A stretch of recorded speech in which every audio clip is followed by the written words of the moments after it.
कहानी शुरू होती है एक ऐसे शहर से जहां रातें सड़कों पर नहीं, लोगों की रूहों में उतर आती थीं। शहर का नाम था धौलपुर और वहां का सबसे पुराना, सबसे डरावना और सबसे बदनाम स्थान सरकारी मुर्दाघर। इस मुर्दाघर की एक अजीब शर्त थी, रात के बाद यहां अकेले जाना सख्त मना था। फिर भी एक आदमी मेरी तरह कभी कभी मजबूरी में इस अंधेरे, सड़े हुए, खामोश भवन में पूरी रात बिताता था। और वो आदमी था मैं। मेरा नाम अरुण है। मैं वहां कंपाउंडर था। काम था रात में आने वाली लाशों को रिसीव करना, पेपर वर्क पूरा करना और सुबह तक उन्हें फ्रीजर में सुरक्षित रखना। काम आसान लगता था जब तक कि एक रात ने मेरी जिंदगी को दो हिस्सों में नहीं बांट दिया, पहले और उस रात के बाद। उस रात किनारों पर कोई आवाज नहीं थी, कोई इंसान नहीं, केवल अंधेरा और मौत की कड़वी गंध। मुर्दाघर के पुराने लोहे के गेट को धक्का देकर खोलते हुए मुझे हमेशा लगता था जैसे कोई मुझे अंदर खींच रहा हो, लेकिन उस रात गेट खुद ही थोड़ा सा खुला हुआ था। मैंने मन में कहा, किसी ने ठीक से बंद नहीं किया होगा। मगर मन की बात और मुर्दाघर की सच्चाई कभी मिलती नहीं। रात के 1:15 बज रहे थे। शहर में तेज बारिश हो रही थी। मुझे लगा शायद आज कोई केस नहीं आएगा, लेकिन अचानक फोन घनघन आया। अरुण, एक एक्सीडेंट केस आ रहा है, फौरन तैयार रहो। फोन कट गया। मैंने रजिस्टर खोला, लाइट ऑन की और मुर्दाघर के भीतर कदम रखा। जैसे ही अंदर घुसा, हवा बिल्कुल ठंडी थी, इतनी ठंडी कि सांस लेते हुए छाती में चुभन होने लगी। फ्रीजर बंद था, पर उसकी बड़ी सी लोहे की खिड़की हल्की हल्की कांप रही थी। कभी कभी ये खिड़की हवा से हिलती है, परंतु उस रात हवा बिल्कुल नहीं थी। अचानक मेरे पीछे किसी के पैरों की खड़खड़ाहट हुई। मैं पलटा, कोई नहीं था, खाली गलियारा और टिमटिमाती ट्यूबलाइट। मैंने खुद को समझाया, पागल मत बन अरुण, किरणों की आवाज है। लेकिन आवाज एक बार फिर आई, जैसे कोई नंगे पैर चलते हुए मेरे कानों के पास तक आ गया हो। मैंने टॉर्च उठाई, दीवारों पर रोशनी फेंकी, कुछ नहीं। तभी एम्बुलेंस का हॉर्न बजा और मैं बाहर निकल गया। मुझे राहत मिली कि एम्बुलेंस आ गई। अंदर से 2 कंपाउंडर उतरे।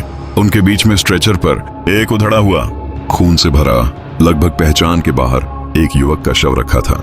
चेहरा चोटों से टूटा हुआ, छाती पर गहरे लाल निशान और शरीर पर मिट्टी चिपकी हुई। फिर भी मुझे ऐसा लगा मानो मृत युवक की आधी बंद आंखें सीधे मेरी तरफ घूर रही हों। मैं घबरा गया। शायद वह मेरी सोच है, मैंने अपने आप से कहा, लेकिन वो सोच नहीं थी, वो नजर थी जो मैं बाद में समझ पाया। तीसरा हिस्सा, मुर्दाघर की फुसफुसाहटें। शव को अंदर ले जाकर मैंने उसे स्टील की मेज पर रखा। लिखते हुए मुझे लगा जैसे हवा अचानक भारी हो गई हो, कमरा किसी अदृश्य डर से भर गया हो। फिर पीछे से बहुत धीमी, थरथराती हुई आवाज आई, पानी दे दो। मेरी रीढ़ जम गई, मेरे हाथ से पेन गिर गया। मैं धीरे धीरे पलटा। कमरे में केवल मैं और वो युवक की लाश थी, लेकिन आवाज किसी जीवित इंसान की तरह साफ थी। मैंने अपने दिमाग को फिर बहलाया। ये डर है अरुण, तेरी थकावट की वजह से हेलुसिनेशन हुआ होगा। मैंने फिर से लिखना शुरू किया, लेकिन फिर वही आवाज, इस बार थोड़ा और पास, पानी दे दो। मैं दंग रह गया। इस बार पक्का था, आवाज उसी लाश के मुंह से आई थी। मेरी सांस कंधों पर अटक गई, हाथ कांपने लगे। मैंने साहस करके शव की आंखों की तरफ देखा। आंखें अब पूरी तरह खुल चुकी थीं। मैं भागकर बाहर आना चाहता था, पर पैर जैसे जमीन से चिपक गए थे। लाश की खुली आंखें मुझ पर टिकी थीं, मानो वो कुछ कहना चाहती हो। मैं उल्टी करके तुरंत दरवाजे के पास गया, पर तभी फ्रीजर का भारी दरवाजा धीरे धीरे खुद से खुला। अंदर अंधेरा था, भारी कोहरे जैसा दिख रहा था। मैं टॉर्च लेकर पास गया। फ्रीजर के अंदर 3 शव पहले से थे, लेकिन आज कुछ अलग था। उन तीनों में से एक शव का हाथ नीचे लटक रहा था, ऐसे जैसे किसी ने उसे पकड़कर बाहर खींचा हो और फिर छोड़ दिया हो। मैं डर गया, कोई बिल्ली होगी। मैंने खुद को ढांढस बंधाया। तभी अचानक पीछे से किसी ने मेरे कंधे को जोर से पकड़ लिया। मैं चीख पड़ा। मैं पलटा, कोई नहीं, लेकिन मेरे कंधे पर ठंडा गीला निशान था, जैसे किसी ने खून से भरे हाथ से पकड़कर छोड़ दिया हो। मैंने सीसीटीवी कैमरा चेक करने का फैसला किया। अगर कोई गुस्सा है तो कैमरा दिखा देगा। मॉनिटर ऑन किया। पहला कैमरा खाली, दूसरा कैमरा खाली, तीसरा कैमरा गलियारा। वहीं मैं देखता हूँ कि मुर्दाघर के बाहर वाली खिड़की पर 2 छायाएं खड़ी हैं। मैंने स्क्रीन पर झूम किया। 2 लोग खिड़की पर खड़े, धीरे धीरे सिर नीचे झुकाए, कपड़े गीले और चेहरे काले। मैंने पहचानने की कोशिश की और तभी कैमरे के बगल में नाम आया, Body freezer camera 2। मतलब ये छायाएं बाहर नहीं थीं, ये अंदर खड़ी थीं, और जो दो आकृतियां कैमरे में दिख रही थीं वो उसी फ्रीजर में रखी दो लाशें थीं। दोनों लाशें कैमरे में मुझे घूर रही थीं। अब मैं इतना डर चुका था कि अपनी ही सांस सुनाई दे रही थी। मैं बाहर भागना चाहता था लेकिन गेट लॉक था। मैंने गार्ड को फोन किया, फोन नेटवर्क नहीं। मैंने मोबाइल टॉर्च ऑन की और वापस रजिस्टर रूम में गया, पर वहां पहुंचते ही मेरी रूह जम गई। वो युवक जिसकी लाश अभी कुछ देर पहले लाई गई थी, वो स्टील टेबल पर नहीं था, फर्श पर बैठा हुआ था। पीठ मेरी तरफ थी और वो कुछ बड़बड़ा रहा था। मेरे पैर सुन्न हो गए। मैंने कांपती आवाज में पूछा, कौन है? धीरे धीरे उसकी गर्दन पलटने लगी, पर शरीर वहीं था। सिर्फ गर्दन ऐसे घूमी जैसे किसी की हड्डियां ही ना हो। उसकी आंखें काली पड़ चुकी थीं, नीले होंठ खुले थे और वो मुस्कुरा रहा था, सीधे मेरी आंखों में देखते हुए। फिर उसने कहा, तुमने हमें अकेला क्यों छोड़ा? मैं चीखा और दरवाजा बंद कर दिया।